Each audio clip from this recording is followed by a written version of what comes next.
Hello बच्चों, आज हम करेंगे साइंस का क्लास 9 चैप्टर 1। आपको इस चैप्टर में मैटर और ये हमारा सॉलिड लिक्विड गैस पार्टिकल्स कैसे होते हैं, उनकी प्रॉपर्टीज़ क्या होती हैं, सब्लिमेशन क्या है, किसी चीज़ को हम डायरेक्टली सॉलिड से गैस में कैसे बदल सकते हैं, कंप्रेसिबिलिटी क्या होती है, बहुत सारी चीज़ें सीखने को मिलेंगी। ओके, तो इसमें सबसे पहले हम करते हैं, जो हमारा सबसे पहला डिफाइन आता है, इट इज़ मैटर। मैटर का मतलब होता है पदार्थ। ठीक है, matter is a substance. Matter is a substance which have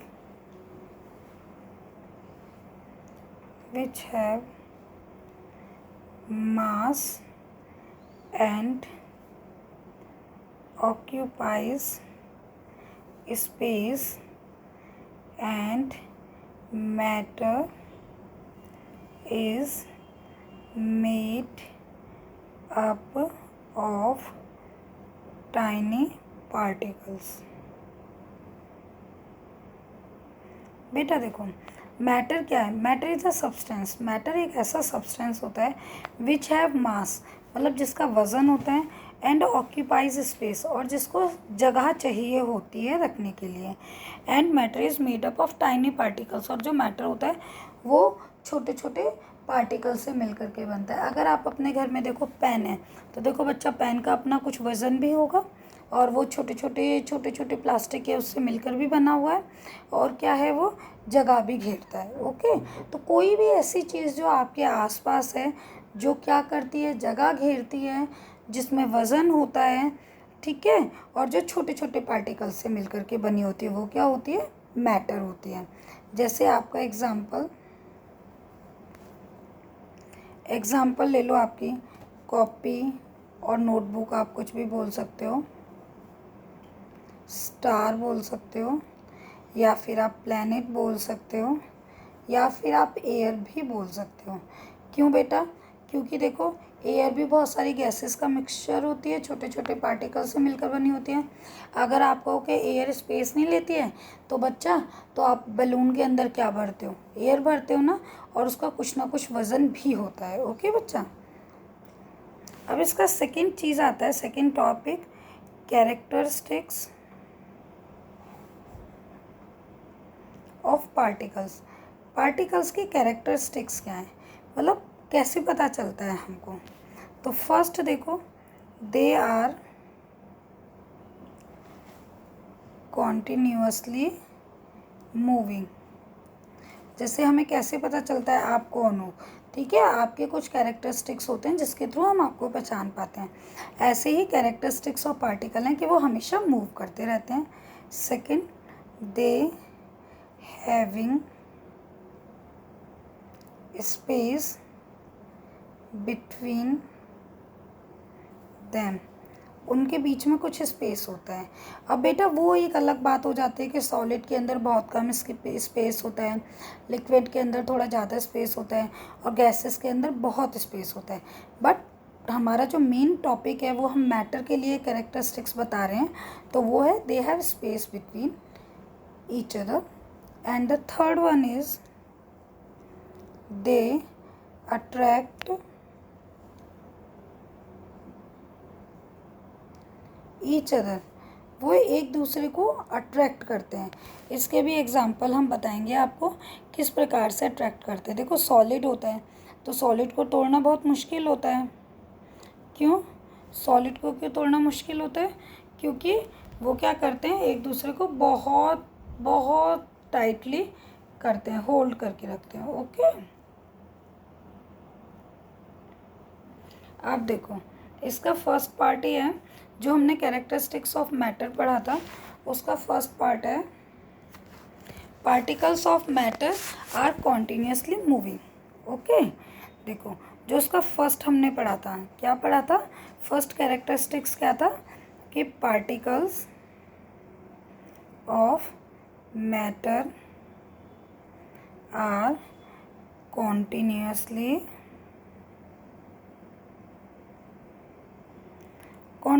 moving. कैसे कॉन्टिन्यूसली मूव करते हैं वो? तो देखो बच्चा, वो जो हमारे पार्टिकल्स होते हैं उनके अंदर कौन सी एनर्जी होती है? Kinetic energy. पहले तो ये याद करने वाली चीज़ है, पार्टिकल्स पॉजेस काइनेटिक एनर्जी। अब बेटा काइनेटिक एनर्जी क्या है? काइनेटिक एनर्जी क्या होती है? काइनेटिक का मतलब होता है मूव करते हैं, ठीक है? तो उनके अंदर गतिज ऊर्जा होती है। काइनेटिक का मतलब गतिज, speedly. They have kinetic energy as the temperature rise, particles moves faster। जैसे टेम्परेचर बढ़ेगा पार्टिकल्स क्या करेंगे? ज़्यादा तेज मूव करेंगे। Moves faster because kinetic energy increases, क्योंकि काइनेटिक एनर्जी क्या करेगी? इंक्रीज करेगी। ओके जैसे देखो बेटा, आप इसके लिए अगर हम एक एग्ज़ाम्पल लेते हैं, और एग्ज़ाम्पल ने हम डिटॉल का एग्ज़ाम्पल लेते हैं। आप सबके घर में डिटॉल होगा। एक बाल्टी लीजिएगा, बाल्टी के अंदर पानी रखिएगा, ठीक है? या एक ग्लास ले लीजिएगा। सपोज़ आपने ये एक बर्तन लिया है, इसके अंदर आपका वाटर है, ओके? इसके अंदर आपने 2-3 ड्रॉपलेट्स किसकी डाली हैं? आपने डिटॉल की डाली हैं। जब आप आधा ढक्कन डिटॉल इसमें डालोगे तो आप देखोगे डिटॉल को आप डाल करके देखिएगा ट्रांसपेरेंट ग्लास में, वो कैसे नीचे जाएगा, फिर पूरा का पूरा डिटॉल उसमें मिल जाएगा। जबकि पानी तो स्टेबल स्थिति में था, पानी तो आपने बहुत देर से रखा हुआ था, फिर वो कैसे मूव करा? क्योंकि उनके अंदर पार्टिकल्स के अंदर क्या होती है? काइनेटिक एनर्जी होती है, इस वजह से, ठीक है? इसका देखो मूवमेंट कैसा होता है। मूवमेंट कैसा मूवमेंट होगा? किस में कैसा होगा? सॉलिड्स में सबसे कम होगा, मिनिमम इन सॉलिड्स। सॉलिड्स में क्या होगा?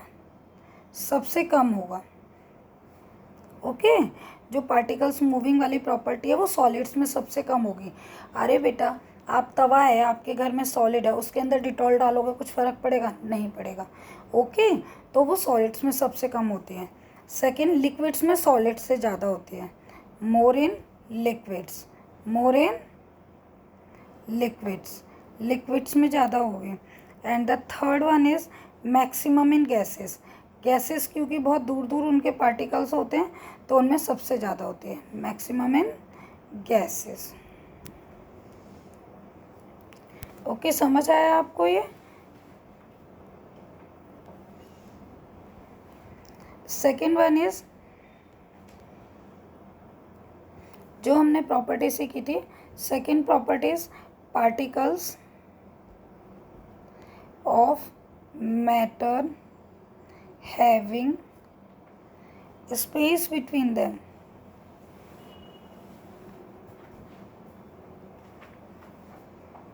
अभी बोलोगे आप, अभी तो मैम आप बोल रहे थे ऐसे, अब आप बोल रहे हो उनके अंदर स्पेस होता है।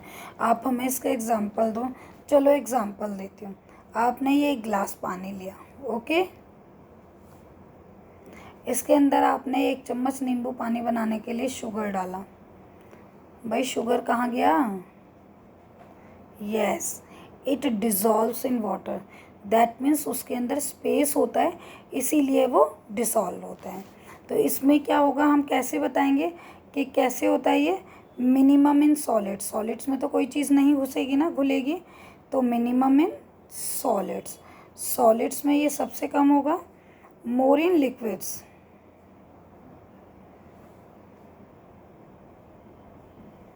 And third is maximum in gases.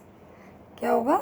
Maximum in gases. Gases में ये सबसे ज़्यादा होता है, ओके बेटा? आपका थर्ड वन इज, थर्ड क्या था आपका? बताइए मुझे, मैंने अभी थर्ड पार्ट बताया था आपको, particles attract each other. Third बताया था ना मैंने, पार्टिकल्स अट्रैक्ट ईच अदर। देखो बेटा, पहले मैं सॉलिड लिक्विड गैस बना रही हूँ। ये आपका सॉलिड है, ये पार्टिकल्स इतने पास पास हैं। लिक्विड में ये पार्टिकल्स थोड़े दूर हो गए, और गैसेस में ये पार्टिकल्स ऐसे हो गए बस ये। तो देखो बेटा, इसमें पार्टिकल्स बहुत पास पास हैं तो एक दूसरे को ज़्यादा अट्रैक्ट कर रहे हैं, लिक्विड को थोड़ा कम अट्रैक्ट कर रहे हैं, और गैसेस एक दूसरे को बहुत कम अट्रैक्ट करती है। लेकिन इसका एक एग्जांपल हम और समझ सकते हैं किस तरीके से। पहले इसको देखते हैं, जो फोर्स ऑफ अट्रैक्शन होता है। फोर्स ऑफ अट्रैक्शन मतलब कौन सी चीज़ किसको आपस में सबसे ज़्यादा खींचती है। तो देखो इसका क्या था, मैक्सिमम इन सॉलिड्स, तो हमको फिगर देख के समझ आ रहा है कि मैक्सिमम है सॉलिड्स में, बहुत ज़्यादा है सॉलिड्स में। Second is intermediate in liquids, intermediate मतलब ठीक ठाक है, intermediate in liquids. And negligible in gases, मतलब ना के बराबर है, नेग्लिजिबल इन गैसेस, गैसेस में तो ना के बराबर है। देखो बेटा, अब आपको सॉलिड्स में तो पता है कि आप बाट ले लो, जिससे आप वेइंग, वो जो वेइंग मशीन होती है जिस पे आप तोलते हो कि 1 किलो चावल दे दो, 1 किलो दाल दे दो, वो ले लो, उसकी फोर्स ऑफ अट्रैक्शन सबसे ज़्यादा होगी क्योंकि पार्टिकल्स बहुत पास पास हैं। ठीक है, आपके इंटरमीडिएट इन लिक्विड्स, लिक्विड्स में थोड़ी कम होगी और गैसेस में तो ना के बराबर होगी। इसको आप हम इस तरीके से भी देख सकते हैं, ये आप एग्जांपल घर में करके देखिएगा। ये आपका टैप है, यहाँ से पानी निकल रहा है इस टैप में से, ठीक है। अब फोर्स ऑफ अट्रैक्शन देखना है तो यहाँ पर आप अपनी फिंगर लगाइएगा, फिंगर आप थोड़ा नल के नीचे लगाइएगा तो आप देखोगे कि पहले जो है पानी, ये आपका टैप है, यहाँ बनाते हो, ये पानी जा रहा है, ये आपने फिंगर लगाई है। तो आप देखो, जब आपने फिंगर लगाई है तो ये पानी ऐसे जाएगा, आधा इधर से चला जाएगा, आधा इधर से चला जाएगा। लेकिन थोड़ी देर बाद देखोगे आप ऐसे ही दोनों के दोनों इकट्ठे होकर के नीचे को जाने लगेंगे ये पानी। दैट मीन्स इधर वाले ने इधर फोर्स खींचा और इधर वाले ने इधर फोर्स खींचा, और दोनों के दोनों के आगे आपस में बराबर आ गए। ओके बेटा, आज हम इतना ही करेंगे। आई होप दैट आपको वीडियो पसंद आया होगा। ये सारे नोट्स आप कॉपी में लिख लीजिएगा और इनको लर्न कर लीजिएगा, they will help you answer the questions. अगर आपको वीडियो पसंद आए तो लाइक, शेयर एंड सब्सक्राइब कीजिए। Thank you.